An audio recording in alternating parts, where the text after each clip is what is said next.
1452년 5월 문종이 승하했다. 왕의 자리는 비었고 12살 단종이 그 자리에 올랐다. 즉위식이 열린 정전의 공기는 얼어붙은 듯 차가웠다. 조정의 대신들은 고개를 숙인 채 침묵을 지켰고 그들의 시선은 왕좌를 향해 날카롭게 꽂혔다. 단종은 옥좌에 앉아 대신들이 올리는 보고를 들었다. 어린 왕의 손가락이 옥좌의 팔걸이를 파고들었다. 마디마디가 하얗게 질릴 정도로 힘이 들어갔다. 조정의 실권은 김종서와 황보인을 비롯한 대신들의 손에 쥐어져 있었다. 단종은 입술을 굳게 다물고 정면을 응시했다. 옥좌 아래로 수많은 대신들이 도열해 있었지만 그 누구도 어린 왕의 눈을 똑바로 마주하지 않았다. 단종의 어깨가 미세하게 떨렸다. 정전의 높은 천장에서 내려오는 찬 기운이 옥좌 주변을 맴돌았다. 어린 왕은 숨을 죽인 채 자신을 둘러싼 차가운 침묵 속에서 하루하루를 견뎌내야 했다.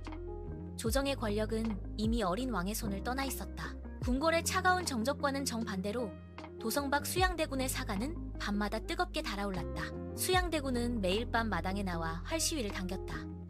팽팽하게 당겨진 활시위가 웅소리를 내며 풀릴 때마다 관역은 정확히 꿰뚫렸다. 그의 팔 근육은 쉴 새 없이 꿈틀거렸고 땀방울이 바닥으로 뚝뚝 떨어졌다. 사가 안쪽 깊숙한 곳에서는 비밀스러운 움직임이 계속되었다. 수양대군은 무관들을 불러 모아 은밀히 전략을 논의했다. 마당 한 구석에서는 사병들이 칼을 휘두르며 합을 맞췄다. 쇳소리가 공기를 갈랐고 발소리는 절도 있게 땅을 울렸다. 수양대군은 그들의 훈련을 지켜보며 서늘한 눈빛으로 도성을 응시했다. 그는 활을 내려놓고 칼자루를 꽉 쥐었다. 손바닥에 굳은 살이 박인 그의 손은 이미 왕의 자리를 향해 뻗어 있었다. 밤이 깊어질수록 사가의 불빛은 더욱 선명해졌고 그곳에 모인 자들의 칼날은 점점 더 날카롭게 벼려졌다. 어린 왕의 옥좌를 뒤흔들 거대한 폭풍이 사가의 담장 너머에서 조용히 몸집을 키우고 있었다. 1453년 10월 달빛조차 구름에 가려진 깊은 밤이었다. 수양대군은 홍달손을 앞세워 김종서의 집으로 향했다. 대문이 거친 소리를 내며 부서졌다.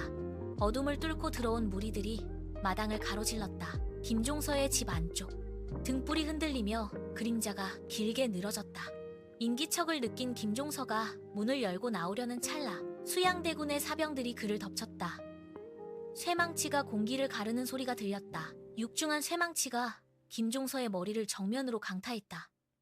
둔탁한 파열음과 함께 김종서의 몸이 바닥으로 무너져 내렸다. 바닥에 닿은 그의 머리에서 붉은 피가 쏟아져 나와 흙바닥을 적셨다. 그는 비명조차 지르지 못한 채 바닥에 엎어졌다. 주변의 등불이 꺼지고 집안은 다시 정적에 휩싸였다. 수양대군은 쓰러진 김종서를 내려다보며 차갑게 돌아섰다. 계유정난의 서막이 피로 얼룩진 채 열렸다. 바닥에 고인 피는 점점 더 넓게 퍼져나갔고 김종서의 손가락이 마지막으로 허공을 향해 꿈틀거렸다.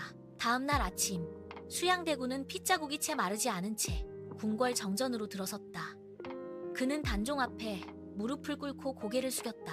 김종서가 역모를 꾸몄다는 거짓 보고가 단종의 귓가에 꽂혔다. 단종은 옥좌 위에서 몸을 굳혔다. 수양대군이 품에서 꺼낸 처형 명단이 단종의 앞 탁자 위에 펼쳐졌다.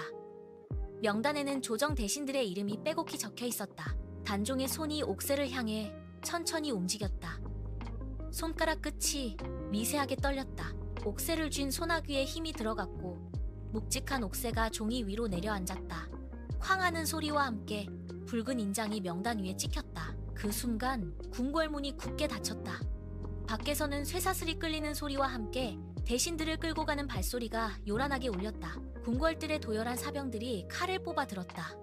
반대파 대신들은 하나둘씩 밧줄에 묶인 채 끌려나갔다. 단종은 옥좌에 앉아 굳게 닫힌 문을 응시했다. 궁궐은 순식간에 차가운 침묵에 잠겼고 오직 옥새가 찍힌 종이만이 단종의 눈앞에서 흔들렸다. 1455년 궁궐들은 평소와 달랐다. 수양대군의 사병들이 뜰을 가득 메웠다. 그들은 칼을 찬 채 한치의 흐트러짐 없이 도열했다. 금속재 칼집이 서로 부딪히며 쇳소리가 뜰을 울렸다.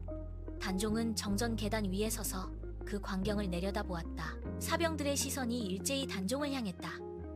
수양대군은 단종의 바로 앞까지 다가와 멈춰섰다. 그는 아무 말 없이 단종의 눈을 똑바로 응시했다. 수양대군의 뒤로 사병들이 한 걸음씩 다가오며 포위망을 좁혔다. 뜰에는 무거운 침묵만이 감돌았다. 단종의 호흡이 거칠어졌다. 그는 옥좌 옆에 놓인 옥새를 향해 손을 뻗었다. 옥새를 쥔 손은 핏기가 가신 채 파르르 떨렸다. 단종은 옥새를 들어 올렸다. 묵직한 옥새의 무게가 그의 손목을 짓눌렀다. 그는 고개를 숙인 채 수양대군에게 옥새를 건넸다. 수양대군의 손이 옥새를 낚아채듯 받아들었다. 그 순간 궁궐들의 사병들이 일제히 칼을 뽑아 높이 치켜들었다.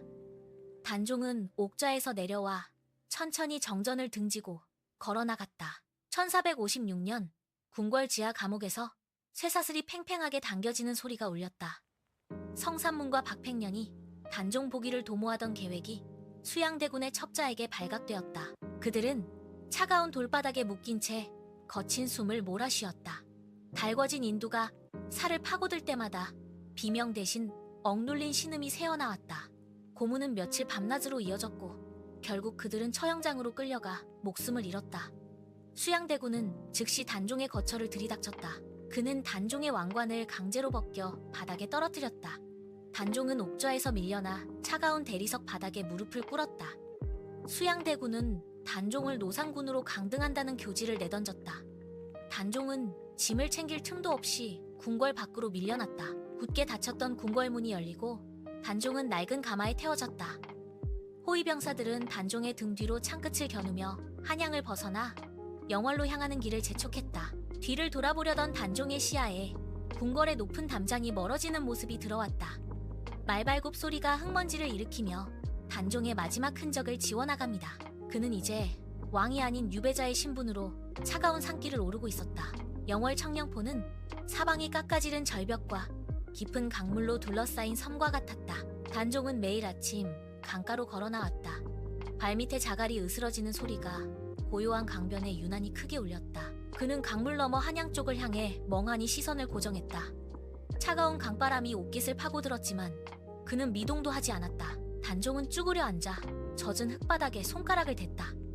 그는 나뭇가지를 집어들고 천천히 흙 위에 글자를 새기기 시작했다. 니 글자 획 하나하나에 힘을 주어 깊게 파냈다.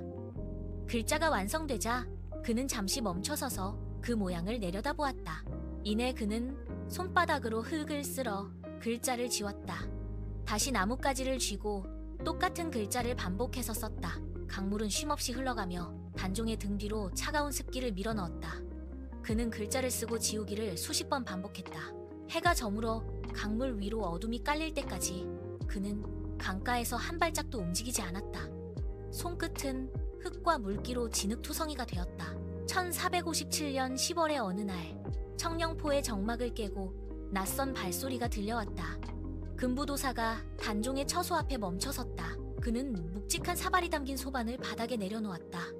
사발 안에 검은 액체가 미세하게 흔들리며 찰랑거렸다. 단종은 방 안에서 천천히 일어나 소반 앞으로 다가갔다. 그의 손이 사발 가장자리를 잡았다. 손가락 끝이 미세하게 떨리며 사발과 부딪히는 소리가 정적 속에 울렸다. 그는 잠시 멈추어 사발 속의 검은 액체를 응시했다. 이내 단종은 고개를 뒤로 젖히고 사발을 입가에 가져다 댔다. 검은 액체가 그의 목을 타고 넘어갔다. 사발이 바닥으로 떨어지며 둔탁한 소리를 냈다. 단종은 가슴을 움켜쥐고 바닥으로 쓰러졌다. 거친 숨소리가 방 안을 채우다 점차 잦아들었다. 그의 손가락이 바닥을 긁으며 마지막 힘을 다해 움츠러들었다. 방 안의 공기가 차갑게 굳어갔다. 단종의 눈동자가 천장을 향해 고정되었다. 17의 짧은 생이 방 안의 정적 속에서 멈췄다. 방 안의 온기가 완전히 사라진 밤. 어몽도가 조심스럽게 문을 열고 들어섰다. 그는 차갑게 식은 단종의 몸을 조심스레 감싸 안았다. 밖은 칠흑 같은 어둠이 깔려 있었고 강물 소리만이 유일한 소음이었다. 어몽도는 시신을 등에 업고 강가로 향했다. 발밑에 젖은 흙이 짓눌리는 소리가 밤 공기를 갈랐다. 그는 강물을 건너 산속 깊은 곳으로 발걸음을 옮겼다. 나뭇가지가 옷깃을 스치며 바스락거리는 소리가 숲속에 울려 퍼졌다. 인적이 드문 산비탈에 도착한 그는 맨손으로 흙을 파내기 시작했다. 손톱 밑으로 흙이 파고들고 손바닥이 거친 돌에 긁혔지만 그는 멈추지 않았다. 구덩이가 깊어지자 그는 단종을 조심스럽게 내려놓았다. 흙을 덮고 그 위에 나뭇잎과 돌을 얹어 흔적을 지웠다. 숙부의 칼날 아래 짧은 생을 마감한 어린 왕은 그렇게 역사의 기록 속으로 사라졌다. 강물은 여전히 쉼없이 흘러갔고 산속의 밤은 다시 깊은 침묵에 잠겼다. 한때 왕좌에 앉았던 소년의 흔적은 이제 차가운 흙과 강물만이 기억할 뿐이다.